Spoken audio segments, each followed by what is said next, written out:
अरे ये दागे हुए कारतूस हैं।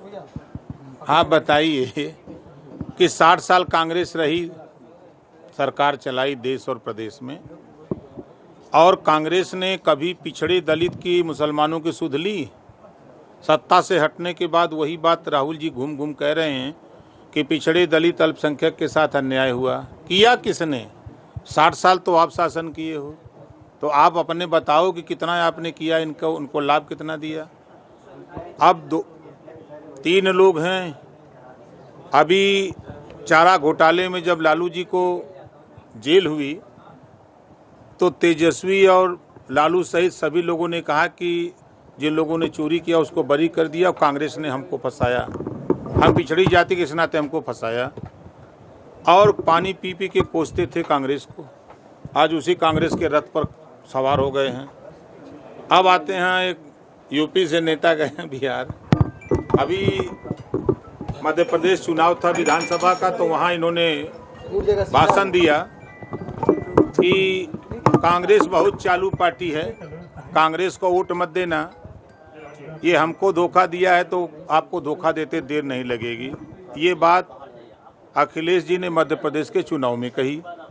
जब यूपी के मुसलमानों ने कहा कि आप भाजपा की सरकार बनाने एमपी गए थे, तब इन्होंने कहा, बयान दिया कि कांग्रेस भाजपा की बी टीम है। अब ये गए हैं बी टीम में शामिल हो गए। अब ये लोग भाजपा को जिताने के लिए, एनडीए गठबंधन की सरकार बनाने के लिए ये सब लोग लाम बंद होकर के लड़ रहे हैं। हम तो मिलते ना हो, कहीं बाबू होतन तो वो 2 पूड़ी लेते।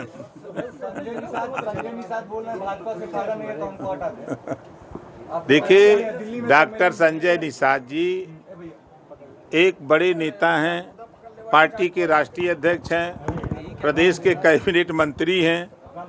उनकी बिरादरी के कुछ नेता हैं जो उनकी बढ़ती हुई लोकप्रियता से परेशान हैं। कौन है वो नेता जो भाजपा में है, बता रहे हैं? अब जो लोग हैं, हम नाम रजिस्टर लेकर थोड़ा घूम रहे हैं कौन लोग हैं, लेकिन कुछ नेता हैं जो उनको रास नहीं आ रहे हैं डॉक्टर संजय निषाद जी, तो वो लोग डॉक्टर संजय निषाद के खिलाफ बोलते रहते हैं। तो उसी बात को उन्होंने कहा है। आरक्षण की बात करते हैं, अभी तक आरक्षण में 27 का चुनाव नजदीक आने वाला है। निषाद समाज हमेशा, देखिए, 2 चीजें हम आपके सामने रख रहे हैं। 1993 से सुप्रीम कोर्ट के आदेश पर पिछड़ों को 27% आरक्षण मिल रहा है। ये मिल रहा है ना। 27% आरक्षण को बांट करके सभी लोगों को मिले, पिछड़ी जाति के जितने लोग हैं।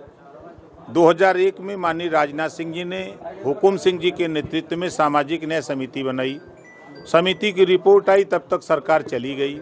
19 साल लगातार सपा बसपा की सरकारें थी, इन लोगों ने ध्यान नहीं दिया उस पर। फिर जब 2017 में सरकार बनी तो मैं भी सरकार में शामिल हुआ, तो इसी बात को लेकर शामिल हुआ था कि 27% आरक्षण को बांट दिया जाए। सदन में 6 बार मुख्यमंत्री योगी आदित्यनाथ जी ने भी इस बात को कहा कि नहीं, हम इसको बांटेंगे। फिर उसके बाद ये हुआ कि रिपोर्ट पुरानी है, इस पर समीक्षा करा लिया जाए। पूर्व रिटायर्ड जज हाई कोर्ट के माननीय राघवेंद्र सिंह जी के नेतृत्व में कमेटी बनी। कमेटी ने समीक्षा करके दे दिया 7, 9, 11, 7% पिछड़ा, 9% पिछड़ा, 11% सर्वाधिक पिछड़ा। सिफारिश किया कि इसको लागू कर दिया जाए। हम दबाव बनाए कि लागू हो जाए, लागू नहीं हुआ तो फिर मैंने सरकार को ही छोड़ के हम चले आए।